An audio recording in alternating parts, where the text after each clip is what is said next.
666 کا تقریباً آیات یہ کیوں میں نے اپنے پاک پیغمبر کے اوپر نازل فرمائے؟ تو اللہ کریم فرماتے ہیں وَيُبَشِّرَ الْمُؤْمِنِينَ الَّذِينَ يَعْمَلُونَ الصَّالِحَاتِ، میں نے یہ پاک کتاب قرآن جیسی عظیم کتاب، ایسی کتاب جس کے سرے ورق کے اوپر اللہ کریم نے موٹے موٹے حروف کے ساتھ یہ چیلنج ذکر فرمایا۔ اللہ کریم نے فرمایا ذالک الکتاب لا ریب فیہ، دنیا کے مصنفین کی بڑی بڑی کتابیں، موٹی موٹی کتابیں، بڑی عظیم اور ضخیم کتابیں، بڑے بڑے لکھنے والے آئے، بڑے بڑے ایجاد کرنے والے آئے، بڑے مصنف بنے، بڑے کاتب بنے، بڑے ان کے موجد بنے، لیکن اللہ کریم نے فرمایا کوئی مصنف، کوئی کتاب لکھنے والا یہ نہیں کہہ سکتا کہ کائنات والے ہو میری یہ کتاب غلطیوں سے پاک ہے، میری یہ کتاب کوتاہیوں سے پاک ہے۔ کوئی ہے بندے کا بچہ جو اس کے اندر غلطی نکال سکے، اس کے کسی مسئلے کے اوپر اعتراض کر کے غلط ثابت کر سکے، لیکن اللہ کریم نے اپنی پاک کتاب کے اوپر اللہ نے کتابیں تو دوسری بھی نازل فرمائیں، انبیاء کو آسمان سے کتابیں عطا فرمائیں، لیکن کسی کتاب کے اوپر یہ ذکر نہیں ہوا جو اللہ کریم نے قرآن مقدس کے اوپر پہلے قرآن مجید کا ورقہ پہلا کھولے تو اس کے اوپر یہ عظیم اعلان ملتا ہے ذالک الکتاب لا ریب فیہ ھدی للمتقین۔ اللہ کریم فرماتے ہیں یہ وہ عظیم کتاب ہے، ایسی عظیم کتاب ہے لا ریب فیہ، جس کے اندر کوئی شک اور شبہ نہیں، کوئی شک اور شبہ اس کے اندر حقیقتاً نہیں ہے، واقعتاً نہیں ہے۔ اللہ کریم نے یہ نہیں فرمایا کہ لا ریب فیہ، اس کے اندر کوئی شک کرنے والا نہیں، شک کرنے والے تو آئیں گے، پہلے بھی تھے آپ کے قرآن کے نزول کے وقت، آپ کے زمانے کے اندر بھی شک کرنے والے آئے، بڑے بڑے دعوے کیے کہ یہ ہمیں قرآن منظور نہیں ہے، یہ اللہ کے پیغمبر اے محمد بن عبداللہ یہ قرآن جو تو لے کر آیا ہے لا یرجون لقاء نأت بقرآن غیر ھذا او بدلو۔ اللہ فرماتے ہیں وہ لوگ جو آخرت کے اوپر ایمان نہیں رکھتے، اللہ کے رسول کے ساتھ ایمان نہیں ہے، وہ کہتے ہیں محمد یہ قرآن ہمیں منظور نہیں۔ کوئی دوجی کتاب گھننا میں کوئی ایسی کتاب ہو گیا جس کے اوپر ہمارے معبودوں کے اوپر سب و شتم نہ ہو، ہمارے معبودوں کی توہین نہ ہو، جس کے اندر صرف فضائل ہی فضائل ہوں، جس کے اندر کرامتیں ہی کرامتیں ہوں، جس کے اندر ثقافتیں ہی ثقافتیں ہوں، ولایتیں ہی ولایتیں ہوں، اولیاء کی ولایتوں کا بیان ہو اور شہداء کی شہادتوں کا بیان ہو، لیکن یہ قرآن جو تو لے کر آیا ہے نا، جو قرآن یہ کہتا ہے یا ایھا الناس ضرب مثل فاستمعوا له ان الذین تدعون من دون اللہ لن یخلقوا ذبابا وَلَوِ اجْتَمَعُوا لَهُ، او اللہ کے سوا غیروں کی پوجا کرنے والے ہو، انبیاء کے پجاری ہو یا اولیاء کے پجاری ہو، شہیدوں کے پجاری ہو یا زندوں کے پجاری ہو، جس کو بھی اللہ کے سوا تم پوجنے والے ہو لَن يَخْلُقُوا ذُبَابًا، یہ تو مکھی بھی پیدا نہیں کر سکتے، ان بیچاروں کے اندر تو مکھی پیدا کرنے کی بھی طاقت نہیں ہے۔ وَلَا وِجْتَمَعُوا لَا، اور صرف یہ ایک تمہارا معبود نہیں، لات منات عزا ہبل نہیں، ود سوا یغوث یعوق نصر تنہا نہیں، کوئی دوسرے کا پجاری ہے، کوئی زندوں کا پجاری ہے، کوئی مردوں کا پجاری ہے۔ تم اکیلے اپنے معبودوں کی بات بھی نہ کرو، یہ سارے تمہارے معبود اکٹھے ہو جائیں پھر بھی ایک مکھی پیدا نہیں کر سکتے۔ اور اللہ کریم نے فرمایا اِن یسلبہم الذباب شیئا، مکھی پیدا کرنا تو درکنار، وہ اپنی جگہ پر وہ تو بہت بڑا مسئلہ ہے، وہ تو ایک مخلوق کی تخلیق کا مسئلہ ہے، اور خالق میرے سوا کوئی ہو سکتا نہیں، خالق تو میں خود ہوں۔ تمہارے معبودوں کا حال تو یہ ہے اِن یسلبہم الذباب شیئا، یہ جو تم نذرانے رکھتے ہو نا معبودوں کے سامنے تبرک کے لیے، چڑھاوے رکھتے ہو، شیرینیاں مٹھائیاں اور بڑے بڑے پکوان تیار کر کے ان کے سامنے رکھتے ہو، ان کھانوں میں سے، ان نذرانوں میں سے اگر مکھی آ کر کچھ لے جائے، یسلبہم الذباب، مکھی لے جائے ان سے شیئا کچھ، زیادہ بھی نہیں، سارا ٹپ چاہ کے نہ گن ونجے، سارا تھال اور سارا دیگڑا چاہ کے نہیں، بلکہ اللہ کے فرماتے ہیں شیئا، تھوڑی سی چیز جتنا مکھی اٹھا سکتی ہے، جو انسان کو تو نظر بھی نہیں آتا کہ مکھی کیا لے کر میرے کھانے سے جا رہی ہے، وہ جو مکھی لے کر جا رہی ہے اس سے لا یستنقذوہ منہ، تمہارے معبود اس سے وہ چھڑانے کی بھی طاقت۔ یہ جو ایسے مسئلے تیرے قرآن نے بیان کیے ہیں نا، یہ مسئلے ہمیں برداشت، اور آج کل ہم سے بھی برداشت، ہم بھی کہتے ہیں کہ اتنے بڑے سخت مسئلے، ہاں میرا دوست یہ قرآن کے مسئلے ہیں، یہ قرآن نے کہا ہے، 17واں سپارہ سورت حج کریمہ کا آخری رکوع ہے، اللہ فرماتے ہیں اِن یسلبہم الذباب شیئا،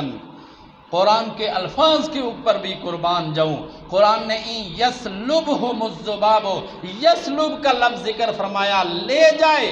ایک معنی آسان معنی اس کا یہ ہے لے جائے، ویسے جو اس کا حقیقی اور لغوی معنی ہے سالبہ یسلب و سلبن، سلب کرنا اور چھیننا، دیکھو ایسا اپنی زبان ہی جاتا نا کھسنا، مکھی تہارے معبوداں دے کھانیاں دے وچوں کچھ کھس کے لے جائے، چھین کر لے جائے، تو لا یستنقذوہ، اس کو مکھی سے وہ چھڑا سکتے بھی۔ یہ ایسے مسئلے جو تیرے قرآن نے بیان کیے ہیں نا، یہ اس لیے ہمیں یہ قرآن منظور، ائت بقرآن غیر ھذا، یہ قرآن ہمیں منظور نہیں، اور اس لیے نہیں انہوں نے کہا تھا کہ اس میں نماز کا ذکر کیوں ہے، زکوٰۃ کا ذکر کیوں ہے، وضو کا بیان کیوں ہے، تیمم کا بیان کیوں ہے، نہیں، اعمال اور احکام کی وجہ سے انہوں نے اعتراض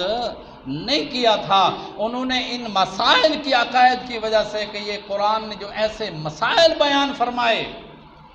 کہ سب کو چھوڑو، ایک اللہ کی الہکم الہ واحد، یہ چیز ان کو منظور نہیں تھی، اس لیے تو وہ کہتے تھے اجعل الآلہۃ الہ واحدہ، سارے معبودوں کو چھوڑیں، زندوں مردوں کو چھوڑیں، بزرگوں کو چھوڑیں، اجعل الآلہۃ الہ واحدہ، سارے معبودوں کی جگہ ایک ہی معبود بنا لیں، سب کو چھوڑ دیں، پیچھے پھینک دیں، ان ھذا لشیء عجیب، یہ بڑی عجیب گال ہے محمد صلی اللہ علیہ وسلم، یہ ہم سے، اس لیے تو ایسا کر، ائت بقرآن غیر ھذا، ای قرآن دے مسئلے بڑے سختی نہیں، کوئی دوجھا قرآن ہننا، ای کتاب دی جھاتے کوئی بئی کتاب گنا، ہاں اگر دوسری کتاب نہیں لا سکتا او بدل ہو، پھر اس میں تھوڑا سا رد و بدل کر، تھوڑی سی تبدیلی کر۔ کون سی تبدیلی کر؟ تبدیلی یہ کر جہاں قرآن کہتا ہے لا یضرہم ولا ینفعہم، یہ نہ تمہیں نقصان دے سکتے ہیں نہ فائدہ دے سکتے ہیں، اتھا تو آنکھ کچھ کچھ کر سکتے ہیں، کچھ اللہ نے ان کو اختیارات دے رکھے ہیں۔ یہ لا یضرہم ولا ینفعہم، ان آیات کو ختم کر۔ یہ جو کہتا ہے ان یسلبہم الذباب شیئا لا یستنقذوہ منہ، لا وَاجْتَمَعُوا لَن يَخْلُقُوا ذُبَابًا، کچھ پیدا نہیں کر سکتے، یہ بالکل چٹی نفی، صاف انکار، ایسی باتیں نہ ہوں، کچھ نرمی اختیار۔ وَدُّوا لَوْ تُدْهِنُ فَيُدْهِنُونَ، اللہ کریم نے فرمایا میرے پیغمبر ودو، تلے کھڑے نہیں، نرم ہو چکے ہیں۔ لو تدہنو، انہوں کو تو یہ چیز پسند ہے، لو تدہنو، اگر تو میرے پیغمبر نرمی کرے تو فیدہنون، وہ تو دامن پھیلا ہی کھڑا، دیکھو اپنا بڑھان واسطے تیار ہیں، دشمنی ختم کرن واسطے تیار ہیں، کس شرط پر؟ کہ کچھ دوہن، مدانت کر، کیا کر؟ مدانت کر، مسئلے کے اندر کچھ نرمی کر، نرمی کی صورتیں اختیار کر لے تو پھر یہ نرمی کے لیے تیار ہے۔ لیکن اللہ کریم نے کیا فرمایا؟ میرے پیغمبر ہرگز نہیں، لا تطع المکذبین، انہاں جھوٹیاں دی کدا اطاعت گال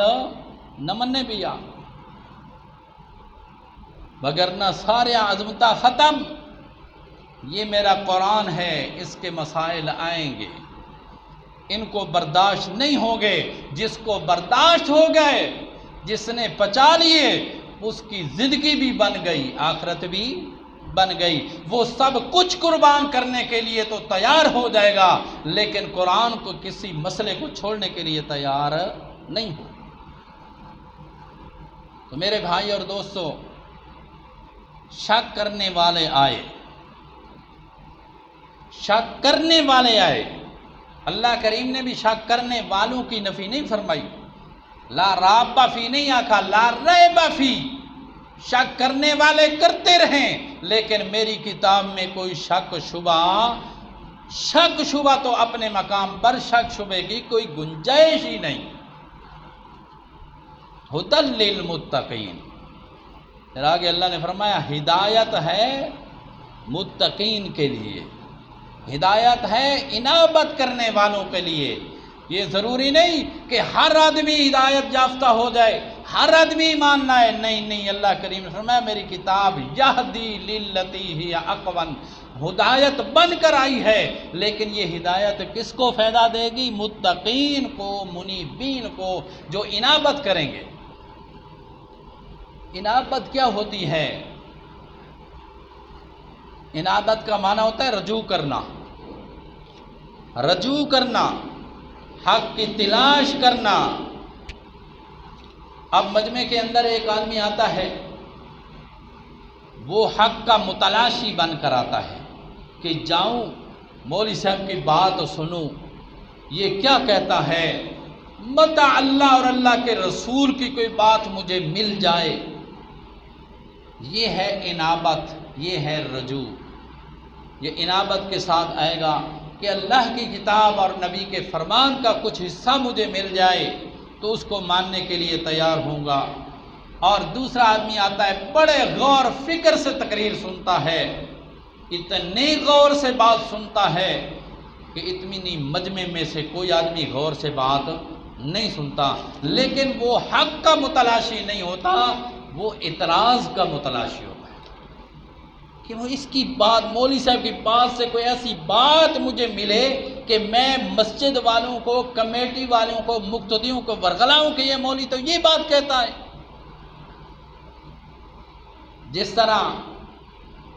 یہ آتے ہیں حکومت کی طرف سے ایجنسیوں والے، اب وہ کتنی غور سے بات سنتے ہیں، کتنی غور، ایک بات سمجھتے ہیں، ایک بات سمجھتے ہیں، لیکن وہ ہدایت کے لیے نہیں، بلکہ وہ نوٹ کرنے کے لیے، آگے رپورٹ دینے کے لیے کہ ہم یہ رپورٹ دیں گے، وہ حق کا تلاشی نہیں ہوتا، جس اعتقاد کا بھی حامل ہوتا ہے اتنا ہی رہتا ہے، لیکن کبھی کسی مولوی کی نرم سے نرم بات کو ماننے کے لیے بھی وہ تیار نہیں ہوتا۔ اس لیے قرآن ہدایت ہے کس کے لیے؟ متقین کے لیے، انابت کرنے والوں کو۔ عرض میں یہ کر رہا تھا کہ قرآن کریم بشارت بن کر آیا ہے، خوشخبریاں سنانے کے لیے آیا ہے۔ کس کو خوشخبریاں سنانے کے لیے؟ اللہ کریم نے